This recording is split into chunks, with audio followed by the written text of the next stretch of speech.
Hey there, Skullheads. I'm Snags. And I'm old Silky. And I'm Alan. And my name is Steve, boys and girls. Welcome to the Right on. Snags and Silky Show. We got Steve Gregory back with us for a third time. This is the first time he's not here to talk about himself. He is a Zappa fanatic, as promised. Yes. We talked about you on the previous show. We promised everybody Steve Gregory, the Zappa fanatic, would be with We'll us. be And back. lo and Back for more behold, abuse. here we are. And with that, I'm out. Go ahead, Steve. This is like Alan's Alan's still- seventh we're- episode. Something Yeah, like that. Alan's just basically moved in. He's sleeping on the couch. Yeah. It's, episode 94, kids. If you're in, if anyone's Oh, counting. wow, yeah. We have closely Stephen Allen on the- from the legendary Wet Shoelaces to talk about one of their biggest influences. So what do you have to say about Silky? What do you have to say about setting the stage here? So tonight's on the mighty Frank Zappa.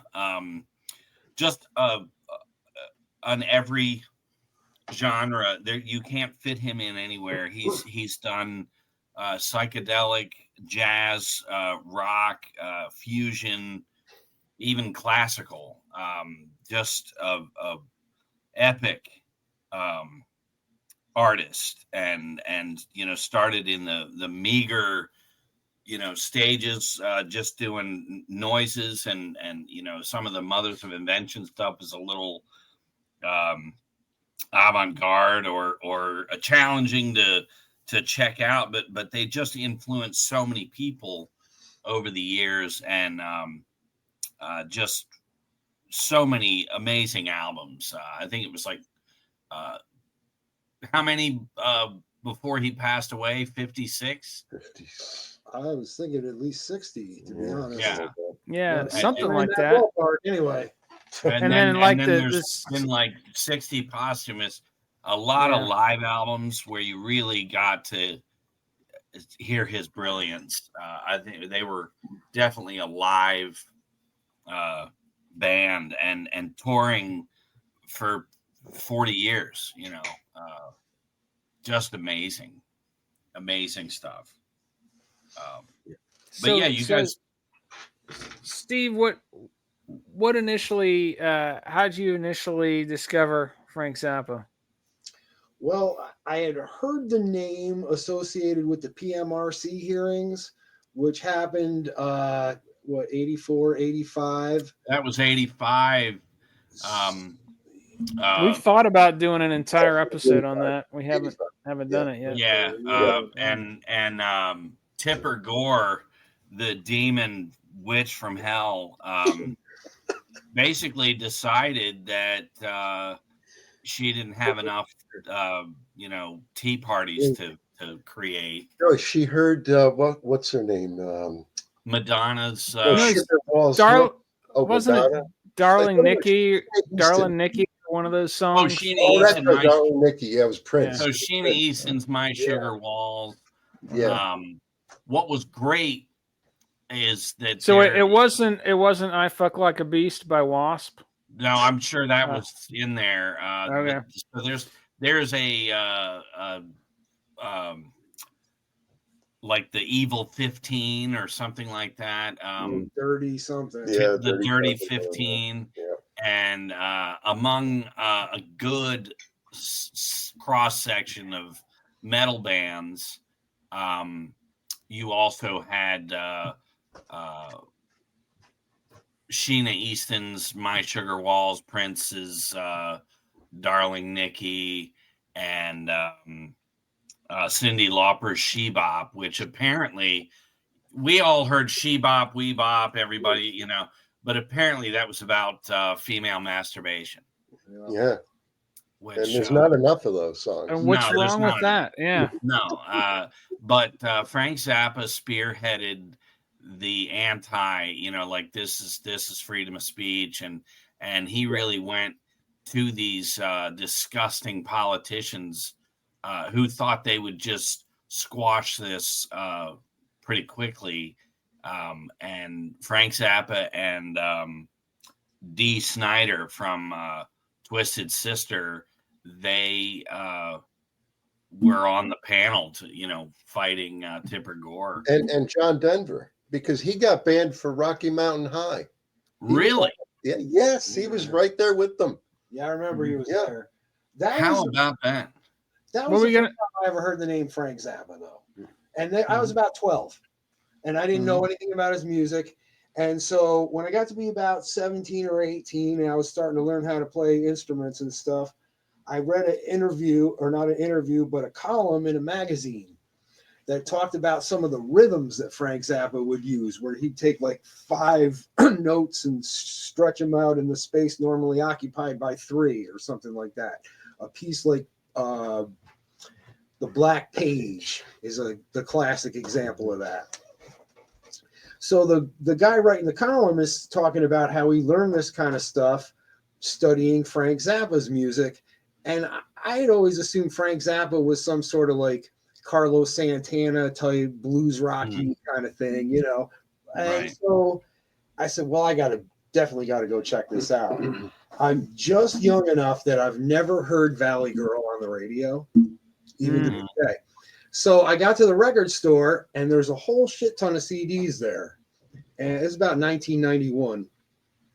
And I'm looking through, and there's one, the album cover just really cracked me up. It was called Ship Arriving Too Late to Save a Drowning Witch. And if you've ever seen the album cover, it's a hilarious, very simple drawing that's very illustrative of that title.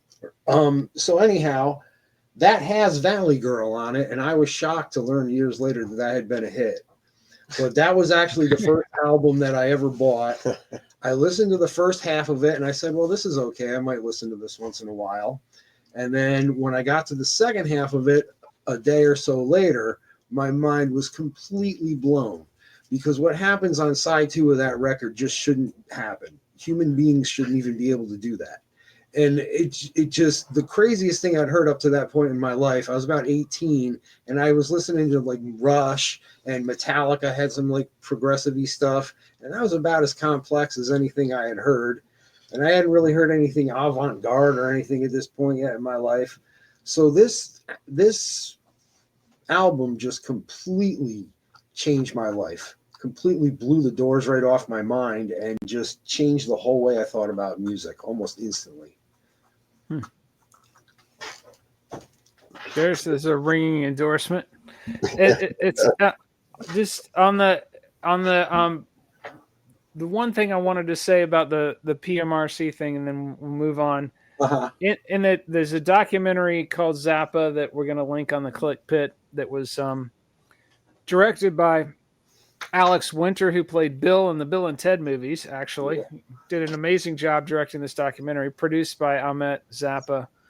But there's a clip in there from that PMRC era. He's on a talk show, and there's some idiot politician sitting next to him going, do you really think the First Amendment was intended to protect speech about drugs and sex and Satan and Zappa's like, absolutely, yes it was. The guy's like, the guy's speech, right? Popular speech doesn't need to be protected. The guy's like, well, then you're an idiot. And Frank Zappa goes, well, you can kiss my ass. How about that? That's great. Those guys had no problem with the womanizing country music, or all the Catholic priests molesting children for decades. They're worried about a Prince song, And what they ended up doing was putting the warning labels, and that told us all what albums to buy. Oh, totally, yeah. You had artists saying the F word just to get the label. Right, It became a badge of honor in the gangster rap days. Like, even to this day, when I'm making a gangster rap playlist of some artist, I make sure I pick the album that has the warning label, because I know that's the uncensored version. Exactly. So they'll release 2 versions usually. So Steve, what was the next album and why? The second album I bought was Absolutely Free, which is the second album ever from the Mother. And I bought it more or less at random. I just went back to the store and said, I need some more of this guy. And at first, I did not know what to make of it because it's really different. That's a tough album to get on board with. Yeah, and it's kind of noisy and odd, and it has a lot of classical elements in it, but the vocals are just like almost deliberately bad or something. I'm not quite sure, but I did eventually connect with the album, but I kind of was wary of getting into any more of his 60s music for a while because of it. Although when I finally heard Uncle Meat, I will swear Uncle Meat, if you had to rank his albums, it'd be in the top 5 easily. That's a good one. I like Freak Out. Alan's a Freak Out fan. Yeah, it's time then. I don't know. You have this box set? It's I've seen it, but I don't have that. So he's holding up a box set called Mofo. Making a Freak Out. Tell us about that. Well, I mean, it's my favorite. If this is, again, like Tom Waits, all I need is small change. For Frank Zappa, all I need is Freak Out, and especially the box set of Freak Out. It's a 4-disc Mofo. It's Mofo making him freak out. It's got the original, stereo mix, right, or the mono mix, whatever it was, something probably. And then just tons of studio, That's great. How it got there, basically. Sure, right. Almost every song broken down, just percussion here, just the vocals here, and he had freaks, come in, and he's conducting them, just screaming and stuff. The first Zappa song I ever heard was the "Don't Fool Yourself, Girl." Yeah. And I had that on a compilation tape. That's the album that drew me in. Yeah. Booty. I was like, you got to hear this song. I had that, and I Like Big Tits by Joe Walsh on a compilation tape. I was like, you got to hear this shit. Yeah, and that "Don't Fool Yourself, Girl" just killed me. Oh yeah. And we were thinking of maybe calling this episode "Don't Fool Yourself, Girl." It's winking at you. Yeah, I think that's perfect. Oh yeah, it's pretty fun. Absolutely. But I went and bought Freak Out because it was his first album, and Trouble Every Day grabbed me immediately because you immediately thought of Forsyth County, all the shit that was going on in the mid 80s in Atlanta.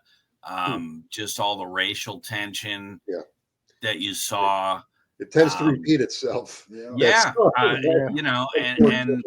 so at a tender age, discovering Zappa, and here's this song "Trouble Every Day," I was like, this is amazing. And that song still grabs me all these years later.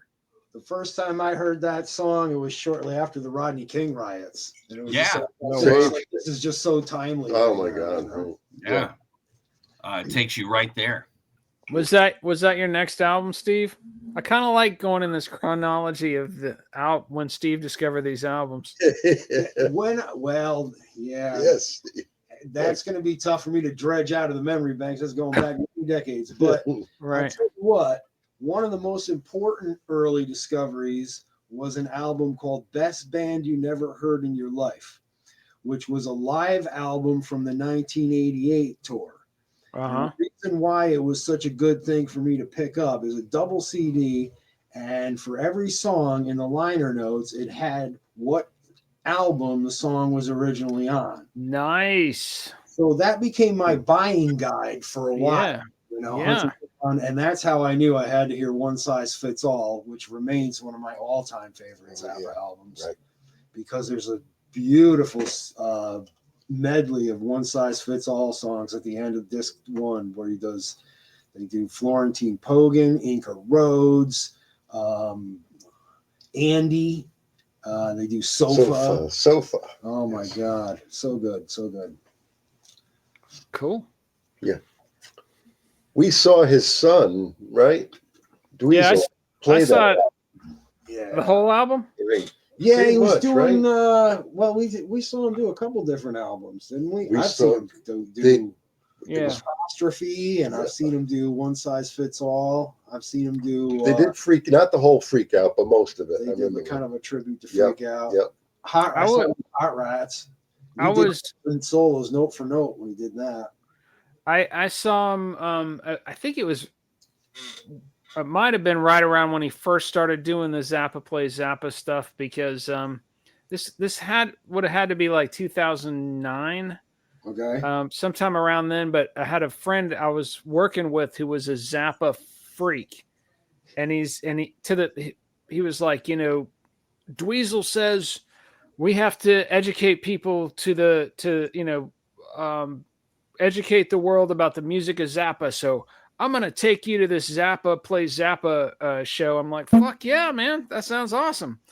So yes. we went, and it wasn't, playing one album. It was just playing a bunch of different Zappa songs. I think it was one of the earlier tours. Yeah, right.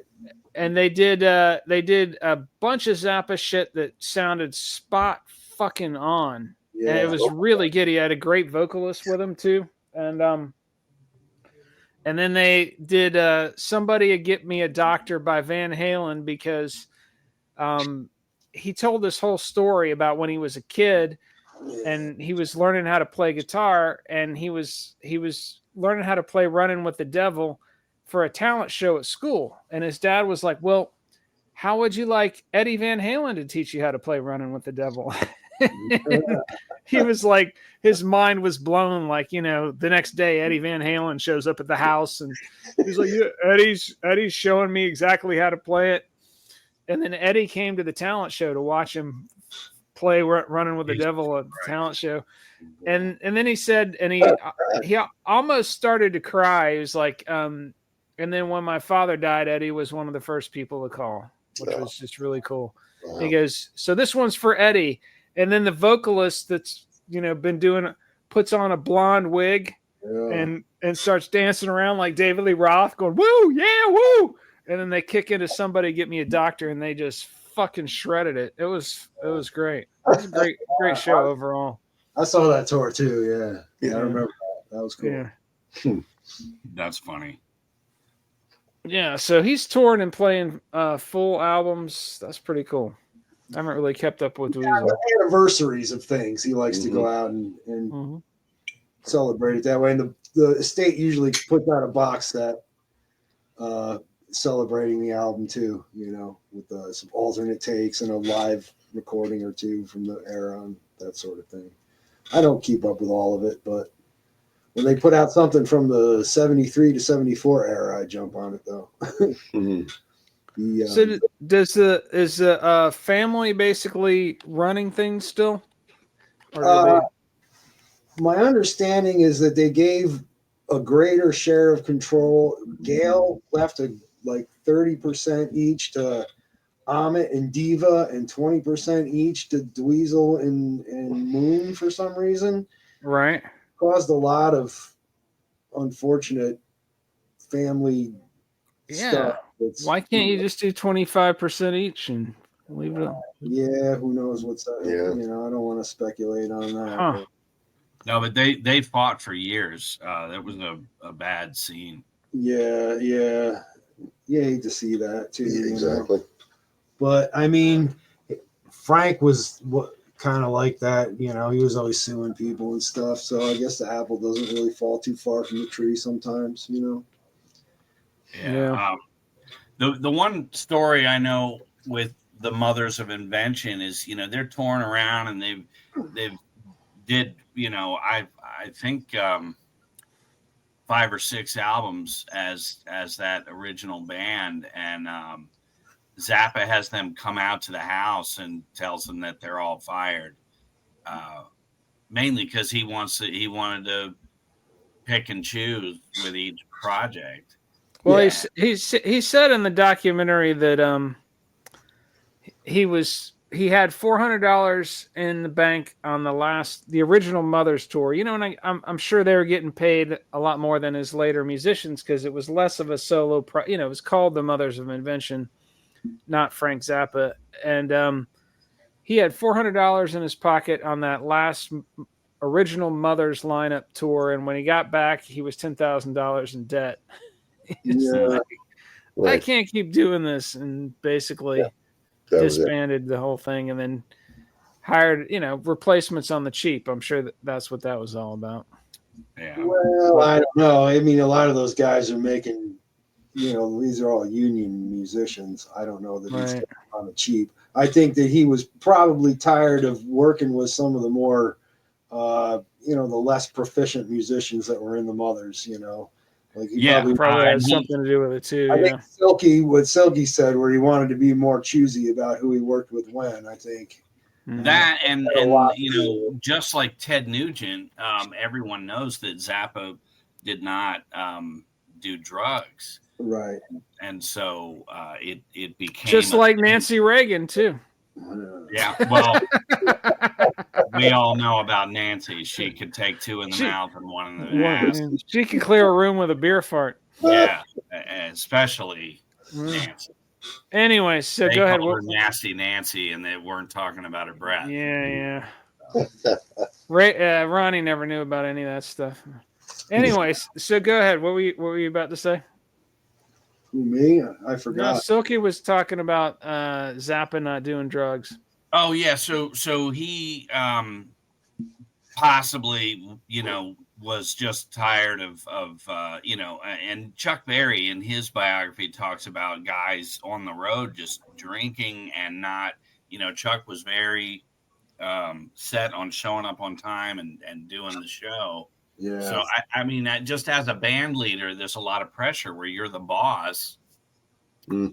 And, it's just very possible it could have just been about, too much partying. Where they even joke on some of the, live at the Fillmore 71, some of the, talking about Frank miking the room. Yeah. That they're in and stuff. It was all, part of it. So. Yeah, that comes up a lot in 200 Motels. That whole theme of Frank spying on the band and stealing what they say and turning it into song lyrics. And yeah. And I don't know. And that could have been true. And they might have been like, well, you're just going to have to deal with it. Kind of hard to say. Yeah. I think he had an interesting childhood just from, I've been reading a bio, a book, and then and just the beginnings of it, and at this point, and watching that documentary, but just being kind of dragged around the country by his father, who was working on chemical weapons projects, and they had gas masks in the living room, just hanging there, just in case the plant down the block explodes. Just in case. Of course, Frank took his apart. Yeah.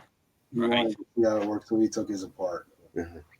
He said, it's just interesting. And then he ends up in getting this band together in high school called the Blackouts, and it's like 1/3 Mexican, 1/3 white, 1/3 black. Interracial band, and they were getting a lot of shit for that. Oh yeah. But it was. And his just early musical influences, listening to all these blues cats, and then he discovers Edgard. How do you pronounce his last name? Edgard Varese or Varese? I've always heard Frank say Edgard Varese, so I assumed you knew what he was talking about. Edgard Varese, yeah. So that's some interesting music too. If you've never checked it out, I highly recommend the piece called Arcana. Mm-hmm. So yeah, just throw that out there. Edgard Varese, Arcana. Look it up. Listen to it. It's cool. There was another guy, Francesco Zappa. Yeah. That was no relation or what? No. Do you remember? Frank wasn't sure. Someone found him in the Grove Dictionary of Music and Musicians and pointed him out to Frank, and they managed to track down some of his music, and he put it in his synclavier, however you say that word, and it's awful. It's really the worst Frank Zappa album ever made. Francesco Zappa is unlistenable. Yeah, it's very twisted. I was wondering if that was going to come up. I knew that was your least favorite. It is definitely my least favorite. It sounds like one of those musical greeting cards. You open it up and it goes. Yeah, I always thought of Devo's elevator music, the double CD that Devo did. Oh, yeah, or Easy Listening. It's called Easy Listening. Yeah, no, I haven't listened to that. Oh, it's that one has escaped us for some reason. Oh yeah, I've never heard of that. Yeah. Oh yeah, it's I like classic Devo. Yeah, it's E-Z Listening, and okay, it's definitely an acquired taste, that one. So. Okay. Left turn. The other interesting thing from his not childhood, but early life that I thought was interesting was the whole thing. He has that band, the Blackouts, for a while. They break up, graduates high school, and then he starts a recording studio. And this is, late 50s, early 60s, kind of early 60s, I think. Yeah. Conservative suburban California neighborhood. And this freak starts a recording studio, and the cops want to shut him down. So they send some guy in there, and he's like, "Hey, me and the boys at the Elk Lodge, we want a porno movie. Can you make us a porno movie?" Yeah. And he's like, "No, but I can make you a porno record." And the guy's like, "Oh, that sounds great." Excuse me. So he goes, "Yeah, well, it'll be $100. Come back tomorrow." And he gets some girl, and they're just jumping up and down on the bed, making fuck noises, not really having sex or anything. And the guy comes back the next day to get his porno record. He gives it to him, and instead of getting $100, he gets a stream of cops busting through the door, taking all his confiscate all the tapes, shut down the studio, throw him in jail. He got sentenced to like 6 months, but he only had to serve 10 days. But you can see this kind of his worldview being formed by all this shit, growing up. Yeah. Oh yeah. That's nuts. That's enough to make you hate authority for the rest of your life. The gas masks turn up in Prelude to the Afternoon of a Sexually Aroused Gas Mask off of We Will Rip My Flesh. And the Stay in Jail comes up in San Bernardino off of One Size Fits All. When I first saw the album cover to Weasel's Rip My Flesh, I laughed so hard. Oh yes. I had to buy the record because it just was. I think I was like 15. I bought the cassette, but that shit was hysterical. Yeah. That's a tough listen, though.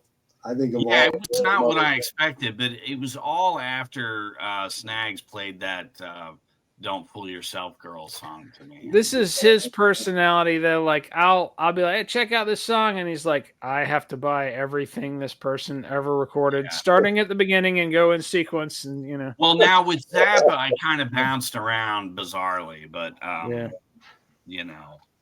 Well, Steve did that for me. Until I met Steve, Frank Zappa was just a fleeting, moment here and there for me. Sure. My older brother had Joe's Garage, but I was way too young. It was over my head. Sure. But then just, a year or two later, I'm on the school bus and somebody had the cassette of Chic or Booty, Don't Fool Yourself, Girl, that whole thing. And it just drew me right in. I got that tape or whatever album. But that was about it. I never, it was never a go-to for me until I met Steve. And then just like you said, chronologically, just give them to me one by one. Love it. Yeah. Well, like each album is almost a concept. So you gotta really concentrate on it.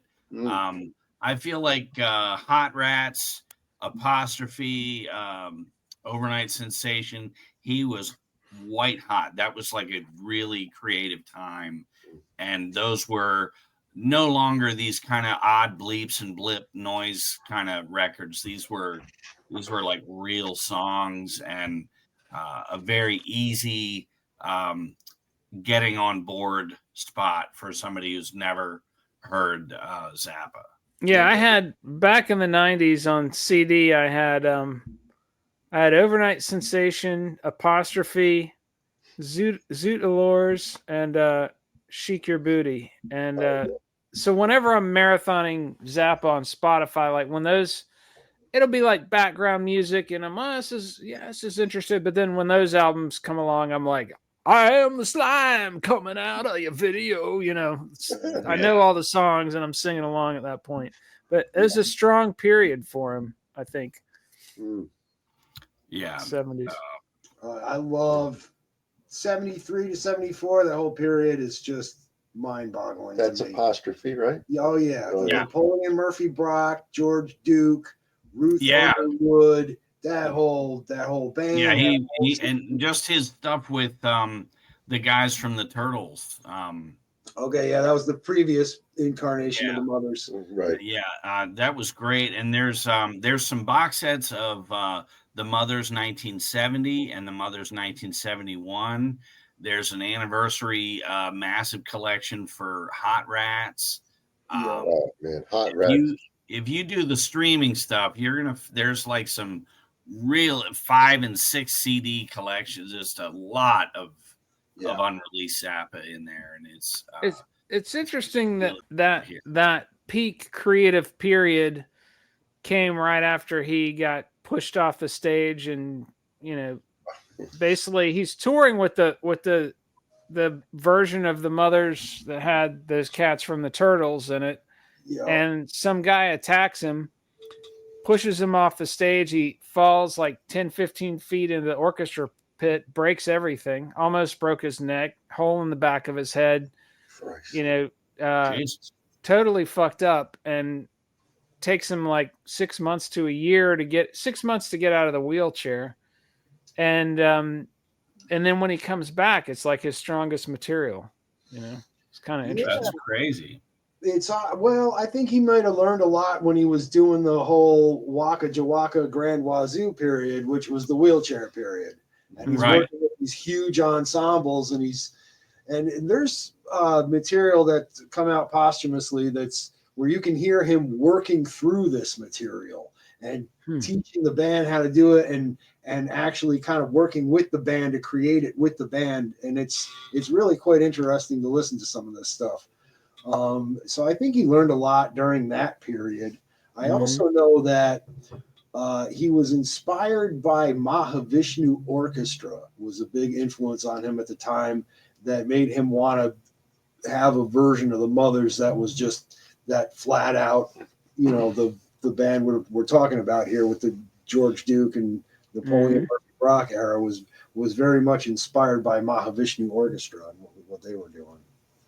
So I got to tell my John McLaughlin story really quick. So there's this place in Atlanta called the City Winery, and a few years ago,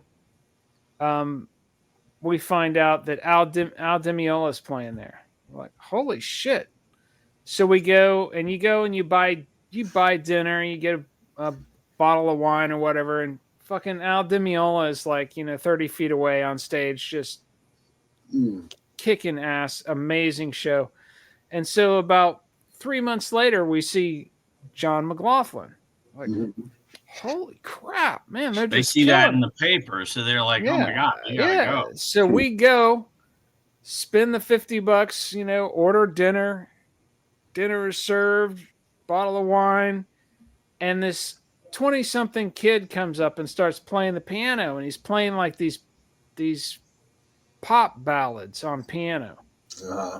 I'm like, this is an odd opening act for John McLaughlin. And then he leans into the mic and goes, "Hi, everybody, I'm John McLaughlin." And we're like, "What?" And then he goes, I'm sure some of you probably thought you were going to be seeing somebody else. And I Google it. I go back to their website and I realize John is spelled differently. I think it's Jon. Oh, Like, holy fuck. And I Google it and it's some millennial pop asterisk balladeer on Yeah, the piano. But I was cracking up. I was for like- texting Silky for like going, for a couple of weeks, I'm going to see John McLaughlin, and you're not.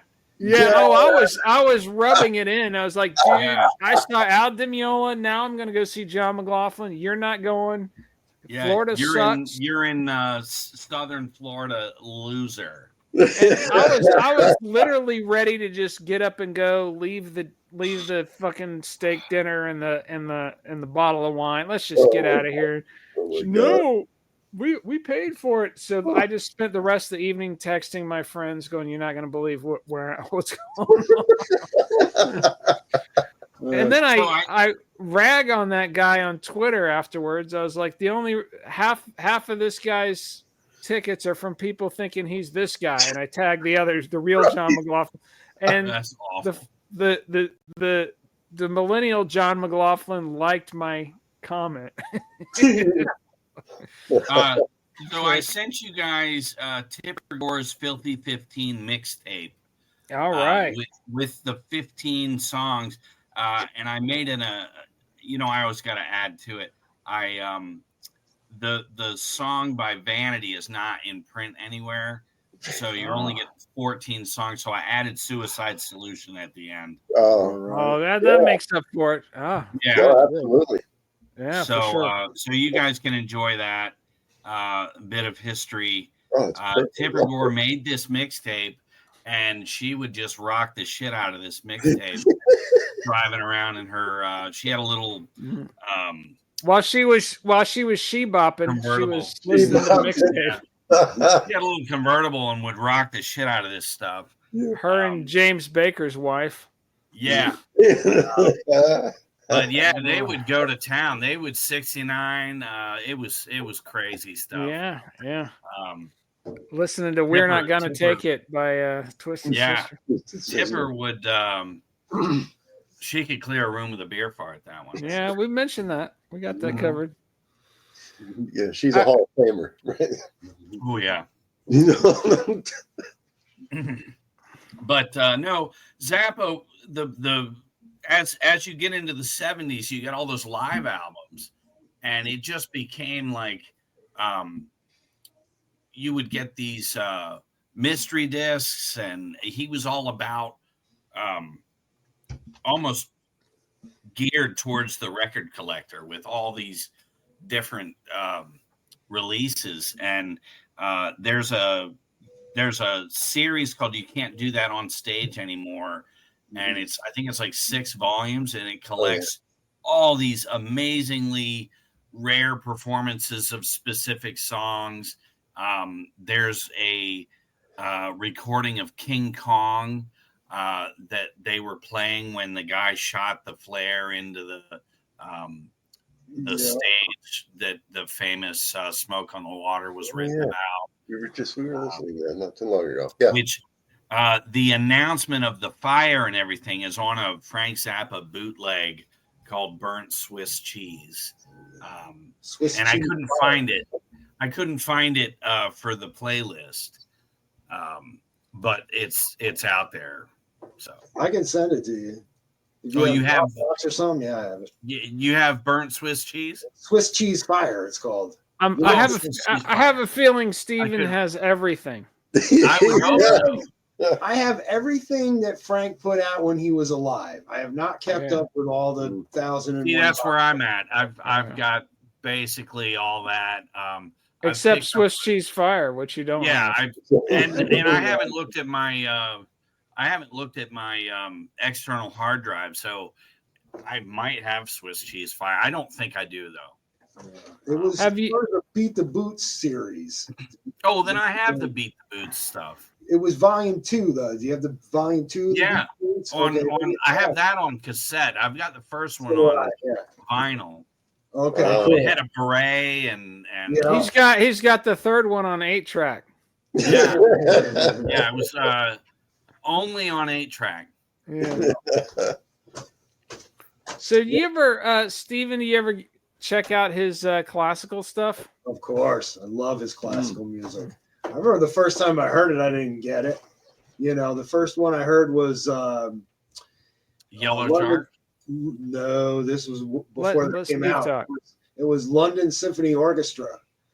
And I had never really heard any modern classical music up to that point. You know, I was just listening to like, you know, Mozart and stuff. So I didn't know what to make of this stuff at first. It grew on me though. But by the time Yellow Shark came out, I was on board with his classical music, and I loved that album from the minute I put it on to this very day. I think that is one of the finest albums he ever made. I think that was his last. It was the last album he put out in his lifetime. Yeah. Yeah. And the first posthumous album was Civilization Phase 3, and I think that's another absolute masterpiece. Yeah, that's brilliant. Absolutely. Yes, agreed. 100%. Yeah, and the CDs were really different. The covers were kind of strange. Yeah, there's really interesting packaging to that, like sort of tissue paper and stuff inside it and everything. Then they started putting out lather. Leather, yes. History stuff, these collections, and I was just grabbing everything at that point. You know, I was too. Right after he passed. But Snags told me today that there's been 65 posthumous releases. Yeah. Which I'm like, good God, like it's just so much to keep up with.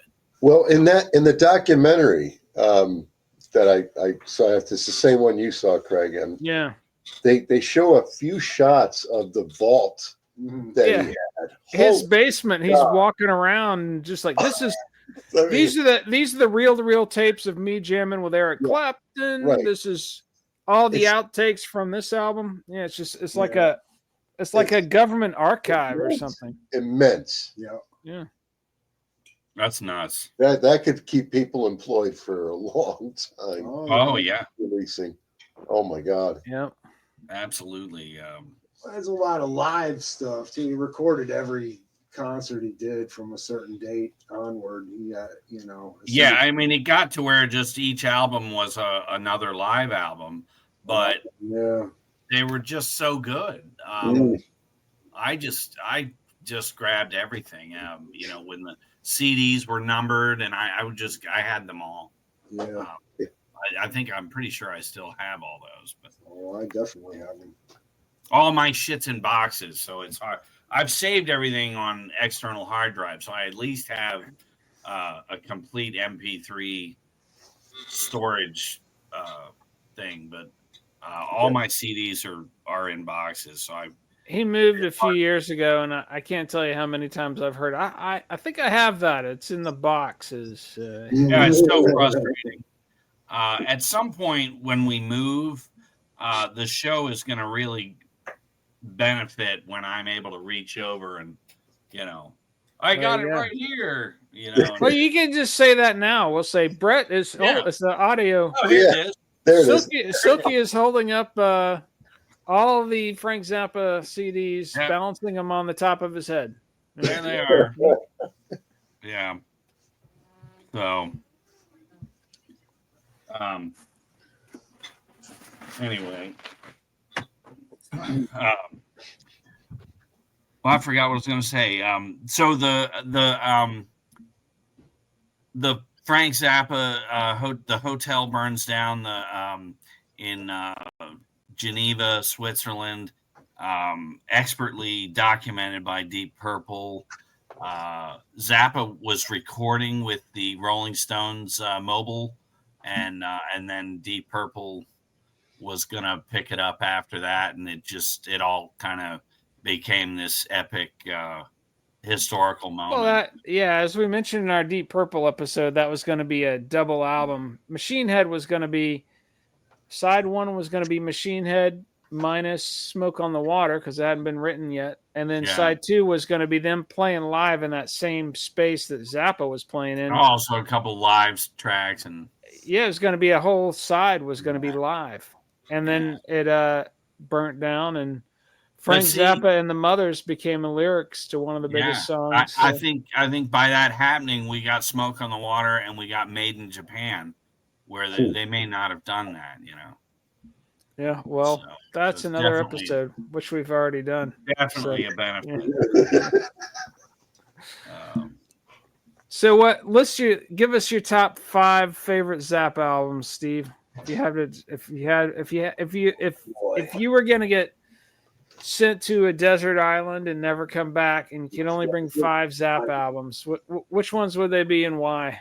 Well, I guess I would have to start looking at some of the different types of things he did, and then I would say, well, I'd have to grab one of his Synclavier albums, which would be Civilization Phase 3, and I'd have to grab Yellow Shark for the classical record, and I would have to grab One Size Fits All for the more rock band material. I'd have to bring Uncle Meat, just because it's awesome. And probably, I guess Hot Rats, I mean, how can you top that for the more genocide of Zappa? I don't know. I've always loved Grand Wazoo just as much, but Hot Rats is a little longer. And since I'm going to be stuck on that desert island a while. El Condor. El Condor is in the house. We got the website. We got mugs. We got Lego sets. We got Starburst. Limited edition posters, right? Yeah, limited edition posters. We got action figures. We got Funko Pops. Wow. Anti-aircraft missiles. Whatever you want. Anti-aircraft missiles and jets. Say something about Frank Zappa. Frank Zappa is amazing. There we go. Nice. El Condor, ladies and gentlemen. See, down through the generations. Shut the door, buddy. Thank you. Brush your teeth. Parenting. There you go. Yeah. Good job. Teaching them about good music and dental hygiene. Dental. Yes. Yeah, from Arizona. So was that 5 albums? Yeah. We got 5 of them there. I'm pretty sure I named 5 of them. I could probably name 5 more if you wanted. No, I want to hear Alan's top Frank. What Zappa albums would you take with you? Oh, easy. Well, Freak Out, right? My Mofo collection, and then Hot Rats and Shiki Booty. I don't know. Right. I can't say it. Those are my top 3. Right. If I had to pick 2 more, probably Uncle Meat and Yellow Shark, because I would have to have the classical. There you go. What about you, Silky? And then I'll drop mine. I'm intrigued by this Mofo thing because I've seen it, but I didn't get that it was making a Freak Out. I would have. Oh yeah, making a Freak Out. Yeah, it opens up. Yeah. Oh, that's great. Who are the Brain Police? I mean. Yeah. You cannot go to a desert island and not have that. Yeah, I mean, I would want to check that out. Those recent anniversary collections of the Mothers in 71 and the Mothers in 70. There's so much music on there that's really epic. But I go with probably Freak Out. Live at the Fillmore 71 is just amazing. Apostrophe and Overnight Sensation are just I love those records. Hot Rats, obviously, and The Man from Utopia. I love that live record. Oh yes, that is awesome. That is a great one. Phenomenal. What's awesome about that one? Just some of the choices he does on that. I had that CD for a long time stuck in my car, and I just played it constantly. But that's a really good one. The Dangerous Kitchen. Yeah, it's another.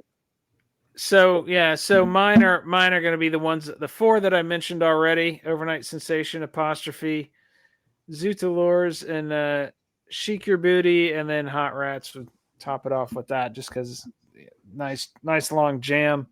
So, what are some of the best live albums that, like, Steven, if you're going to recommend some live Frank Zappa to people? Oh, you have to check out Best Band You Never Heard in Your Life. We talked about that earlier. And Yeah. Just a wonderful, wonderful introduction to Zappa. There's so many good ones now. I mean, the Best Band You Never Heard in Your Life series in general is awesome. Volume 2 is all one concert from 1974, and we've talked about my fetish for that era. I really like Does Humor Belong in Music is a pretty good example of Zappa live. Those Halloween box sets are good. Those live ones. Oh yeah, okay. I haven't checked out too much of those yet. 77, 81. There's two more, I think. All right, yeah. Those are really good. Yeah, that's some of the posthumous stuff. What are some of the other? I mean, like I have Buffalo. That's really good. That's from '81. You know, I'm not even a big fan of Tinseltown Rebellion, and this is the same era, and I just think it blows the doors off of Tinseltown Rebellion, the Buffalo album. That Make a Jazz Noise Here. Oh my God, yes, wonderful. That's not as accessible, I don't think, because it's so many instrumentals and it's a lot of Frank's conducted improvisation and stuff. Yeah. Once you've graduated past Best Band You Never Heard in Your Life, then you're ready for Make a Jazz Noise Here, I think. Yeah. We haven't even mentioned Shut Up and Play Your Guitar. Oh, Yeah. Okay. I was telling Snags about that today. That record just all the weirdness stops. Just him and the guitar. And I always think My Guitar Wants to Kill Your Mama. I love that song. But we're very familiar. We played that together. Yeah. Where in what context? Jams in my brother's basement, basically. Yeah. Nothing. Cool. Yeah. That's good. That'd be fun to see. We need a George Duke singing on just all that live stuff. They were so good. Oh yeah, absolutely. Great absolutely.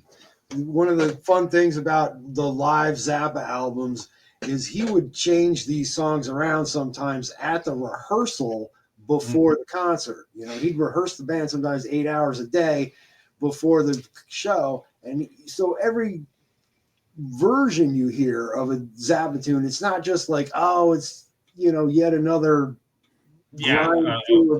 Penguins in Bondage. It's going to be a variation of it, and it's every single version is completely different, like so many different ideas and variations, and then they'll improvise lyrics about the news that's going on that day, and then of course the improvisational aspects add that. It definitely makes Zappa's live albums far more worthy of listening to than most artists' live albums. And then he'll be playing a song, and then you'll just hear "Let's Make the Water Turn Black" instrumental, and then they'll go back into something, and you're like, "Oh, I know that," and so that's always fun. It's always fun to hear what they might, might work in. But just the influence that they influence Alice Cooper. With their stage shows, the Mothers stuff. There's so many people influenced by Frank Zappa. Well, it's the interesting thing in the documentary. When he's living in Laurel Canyon, like he was the guy everybody wanted to meet when they came into town. Eric Clapton wanted to meet him. Mick Jagger wanted to meet him. Whenever any rock royalty would come to L.A., they'd go, "I want to meet Frank Zappa." Some of the posthumous stuff, they would collect all these just rare bits of them touring on the road. And then there's like just him with a recorder, and they're trying to get through customs, and you just hear random airport and people talking. you know, it's for the collector. It's a bit eccentric, but there's just a lot of rare gems mixed in with some of the madness that, you know, he would include. Wasn't he on an episode of the Monkees? He had something to do with Head, right?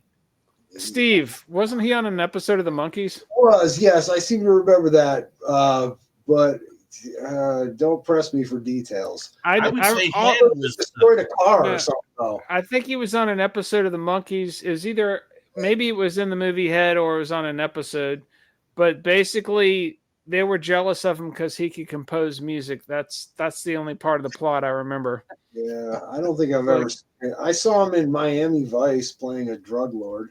Yeah. Oh, there you go. Yeah, Everybody was. I'm gonna hold on. I gotta look up that Monkees thing. They were basically the whole plot was he can compose music and we can't, so we're sad. I know that Zappa had something to do with the movie Head. Let's find out. Hold on a second. Nicholson's in Head, right? Yeah, Head was an interesting movie, actually.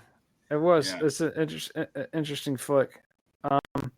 Zappa appeared in the Monkees episode "The Monkees Blow Their Minds," which aired March 11th, 1968.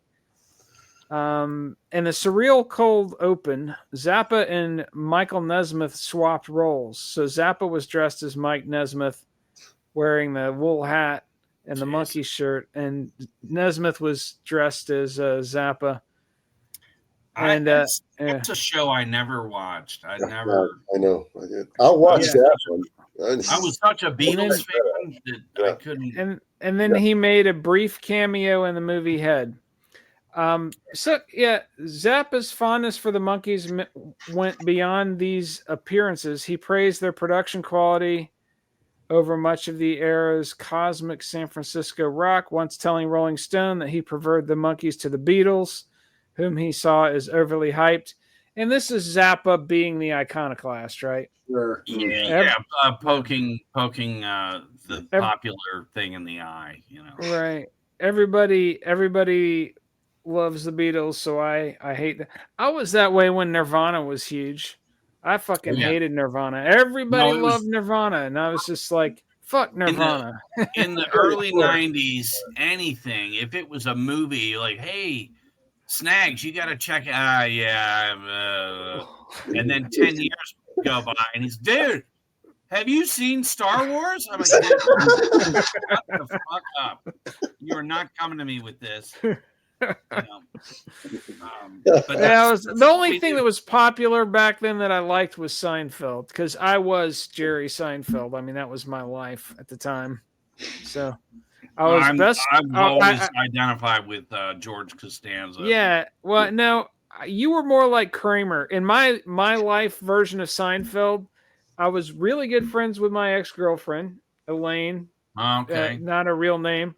And then you were the Kramer. You and my friend Arthur were the Kramer. And that nerdy friend of mine, Mark, remember Mark? Oh, I do. Yeah. Yeah, he was the George Costanza, and I was, of course, Jerry. Yeah. I just every George Costanza episode, or I was like, oh my god, that's me. There. And then you watch Curb Your Enthusiasm, and I had done Larry David is my patron. I do that shit all the time. I don't know why I've never been able to get into that show because I love Seinfeld so much. Well, if you watch more than just the first season, it really takes off. Oh, it's fantastic. Oh, really? Dude, you'll be crying. There's just some of the funniest goddamn scene. And I'm the one that seems to piss the kid off at the dinner party, and everyone looks over like, you monster, you know, and it's amazing. Yeah. But all right, so we're heading up on an hour here. Does anybody have any final words about Zappa? I think we could probably start to wind it up.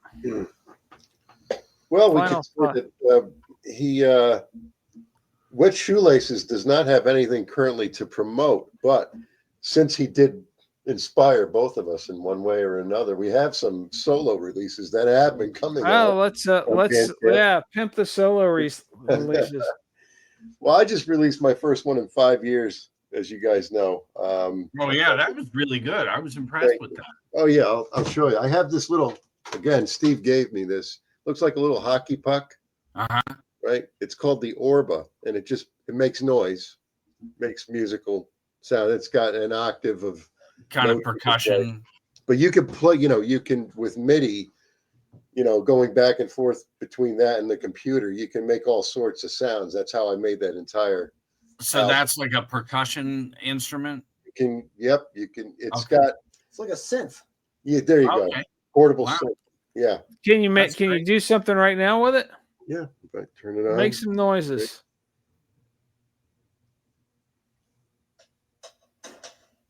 I don't know if you can hear that. Oh, it's too. There we go.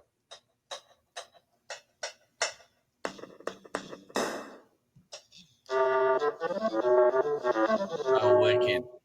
Nice.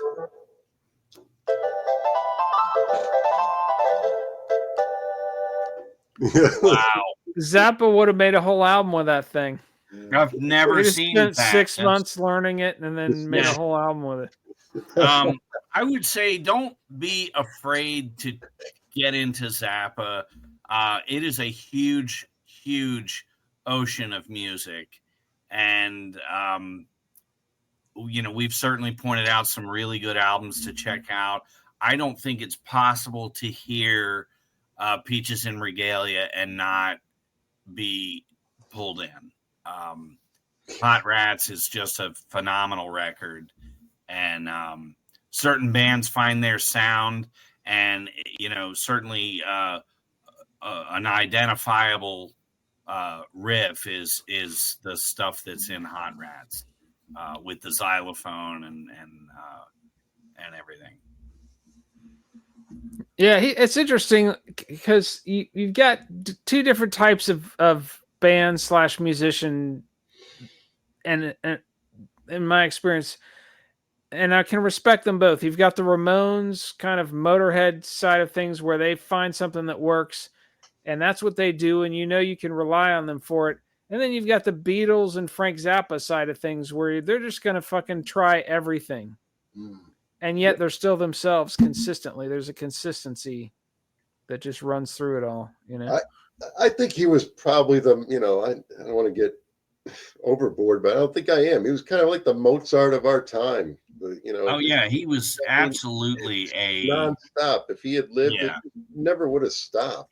His band is the only band I've seen footage of jamming with Yoko Ono where she fit in. Oh, that's one of my favorites. They have, on what is that? Playground Psychotics. Yeah. They play a song called Scumbag. Zappa and Lennon. Yeah, and I don't know if that's what the footage was in that documentary, but there's footage of them on stage with John and Yoko, and she fits in perfectly, because of all the weird shit they're doing. It all fucking works out. Mm-hmm. It's the only time I've ever seen her fit in anywhere. I think the John Lennon Live in New York thing has Zappa there. You have the one. Alan would know. Alan Beetle Bailey would know. No, not the Live in New York, but it's sometime in New York. Oh, okay. I knew something about New York. Had Zappa's in that. Okay. Right. Well, he cut out Flo and Eddie, and he not Zappa, like John Lennon cut out Flo and Eddie, and he did all this other stuff, changed it. He made it look. He made it look the best for him and Yoko. I got that album, and the Flo and Eddie stuff with Zappa was just tremendous. They had such a range, just epic stuff. So Flo and Eddie were in that performance. They were from the Turtles. Yeah, I know that, but they were in that performance with Lennon and Yoko. Correct. Yes. And he cut it out. Cut them out. Cut out the vocals from Flo and Eddie when he put his. Bastard. Yeah, Yeah. it's kind of messed up. And he also Oh, took shit. credit for the song. It was part of a performance of King Kong. And they Yeah. got into this bit where they're singing "Scumbag," the scumbag, All right. and so John Lennon tried to pass it off as one of his own songs. He titled it "Scumbag" and credited it to himself. And Frank's He like, just I don't think so. was Yeah, was that one of the lawsuits that Frank ended up having? Oh God, I don't know. I don't think he sued him. No. Yeah, Nah, I don't know. I Put don't. out his own version eventually on Playground Psychotics. right. Yeah, Interesting. John was good at taking other people's. He did it. He stole Yoko's idea for Imagine. I mean, she basically wrote that song, Really? and Really? he finally gave her credit before he died. But yeah, it was years and years later. He was like, "Oh yeah, by the way, she basically." I just credit Yoko for being a psychotic bitch from hell. Well, she's no Tipper Gore. No, I will. Yeah, That she certainly did make a kick-ass mixtape like Tipper Gore did. Yeah. that album, Plastic Ono Band, I will die on this hill. Yoko's Plastic Ono Band record kills John Lennon's Plastic Ono Band record. Really? Oh, absolutely. Tell that story, right? Oh yeah, my dad has them both because he bought the Yoko Ono record by accident. And then he tried to take it back to the record store and they wouldn't take it back. So Yeah, fuck you. Sounds like going to see John McLaughlin, and it's the other John McLaughlin. That was the only copy they ever sold of. So my dad has his on vinyl. So I'm a little kid growing up, and he's like, "I'm going to give you an example of how I got ripped off one time." I don't like it, and I still like it. I honestly, I love it too. Yeah, I really, and I hate all the double fantasy songs when she tries to sing and stuff. I think it's absolutely unlistenable. Kiss me, love. All that Just stuff. one I can't stand that. Fucking But that Beat that Plastic with a Ono hammer. Band record when she's just going, why? I love that album. Man. there's no Wet Shoelaces without that album. Yeah, There really. you go. There's a great picture of Chuck Berry with the look of horror as she's chiming in. Oh, yeah. Have you seen Steven? Have you seen that clip? Yes. Oh, yeah. Yeah, it's fucking The hilarious. look on Chuck Berry's face. It's like, what the fuck is that? And then they turn her down in the mix. Right? Yeah, They mic right down, you know. They've cut that shit. Ugh. Hey, Steve, what's your new solo release? What's going on? Oh, my latest release is I've set a goal to myself to release one album a month this year. Nice. And so the most recent one is called Beat Music Volume 4. And basically I've been obsessed with things like Aphex Twin and stuff like that lately, more like the more experimental side of electronic music. The Dust Brothers and stuff. Yeah. Skinny Puppy? Yeah, I'm not quite that edgy though. Right. It's more instrumental, but in that kind of electronic beat music kind of vein. So I spell it BEET, and every cover has like pictures of beats and crap on it. It's stupid, but you got to do something. So, Sure. so that's That's some deep shit, man. I think his last album cover is fantastic with the beat with the headphones on. Oh, thank you. Oh, yeah. yeah. Well, It's you great. know, the thing about that album is all of the music was made by a human being, but the album cover might have been made by AI. Oh, maybe. I can't afford to pay an artist to make me 12 album covers in one You year. need to do an album called Beat It, but it's it's a beat and then a tit. Beat tit. Oh my god! Or a lady with two beats for breasts, right? Right. Beat Yeah. it. Or a B and then a tit. Oh, there you go. Okay. But that would mess up the whole beat theme. He's got to beats. Oh, well. Okay. Yeah. You got to pay attention, man. Catch up. All right. Catch up. All right. So that's Frank Zappa, kids. Yep. Check it out. I want to thank Wet Shoelaces for being on the show again. So, Oh yeah, thank you. Some of these topics we could just not do justice without we would, you guys. Yeah, we would not have been able to do this up. And also just, you're the only guests we have on here who are as fucking weird as we are, so it works out, Yeah. Well, that's like mine. Yeah, Appreciate that. So, any final words on? Let's give some final words on Frank Zappa. What do you got? What do you got, Steve? All right. So it is a cliche that people say, "Oh, this artist changed my life," or "Hearing this thing changed my life." In actual reality, discovering Frank Zappa's music did literally change my life. It opened me up to John Zorn, Henry Threadgill. It exposed me to Harry Partch. It exposed me to Captain Beefheart. It exposed me to Tom Waits, Laurie Anderson, any number of important artists that I just was not, I was a teenage metalhead. I was listening to Slayer, Metallica. I've seen the YouTube clip, yeah. And hell yeah, that stuff was great. But like the discovering Zappa just completely widened my world in a way that it's really hard to overstate. The whole love of the avant-garde. I don't know if I would have even understood the avant-garde if Frank Zappa hadn't kind of like handed it to me in a more palatable fashion than say Robin Gristle or yeah.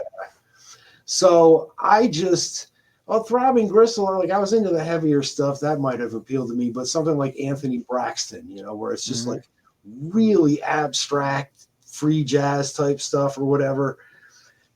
For me, I just owe a lot of the open-mindedness of my whole approach to music to the fact that I was educated at an early age by Frank Zappa.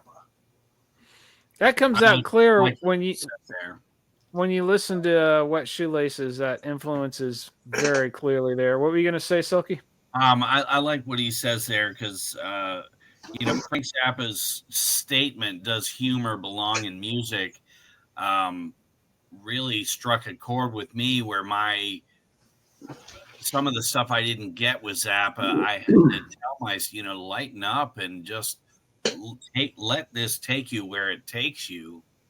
And I mean, his second album is a bit much for me, but there's just so many other albums that are just amazing. The one we didn't mention was Cruising with Reuben and the Jets, that kind of 50s doo-wop, original songs done in that 50s style. And it's beautiful. Brilliant. It's so fucking good. Yeah.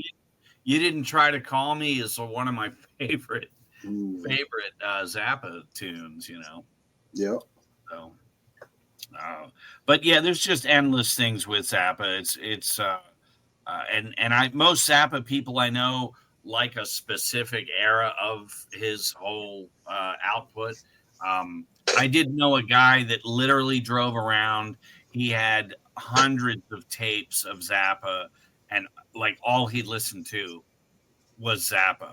And I knew him for a couple of years, and he was just always just on to the net, some live show, the way a Deadhead would be, Yeah, I was like that for a while. I was definitely like that in my 20s, where it was just obsession.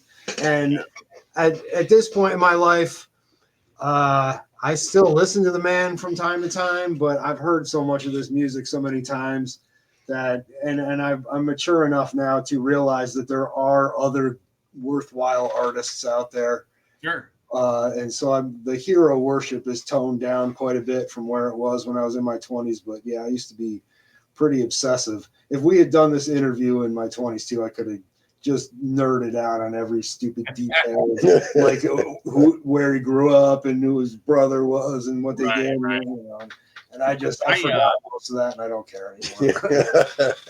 I think Snags and I both listen to so much, but I tend to always come back to Motorhead and like that Core Sun Records type shit with Johnny Cash and Jerry Lee Lewis. Everybody's got their kind of root chord or whatever that they come back to. I do remember reading a book about Zappa back in the 90s, Steve, and I was emailing you about it. Probably just because I'd assumed he was an influence because of Wet Shoelaces. And I remember getting really long emails back from you. Zappa. Oh, man, yeah, Zappa's awesome. And explaining stuff to me that I was reading in the book. It was pretty cool. Oh, wow. Okay, yeah. It was a long time ago. But anyways, it was cool having you cats on. Appreciate it. That's Frank Zappa, kids. We have no idea what we're going to do for 100, but episode 94, we're getting close. Yeah. Yep. We got to do something special for 100, right? Yeah, something crazy. Hey, you guys stay on after we sign off here, just to wrap it up. But keep it real, everybody. We got more coming up next week. So same bat time, same bat channel. Right on. Deuces, everybody. Say goodbye, Stephen Allen. All right. Good night, everybody. Bye, Stephen Allen.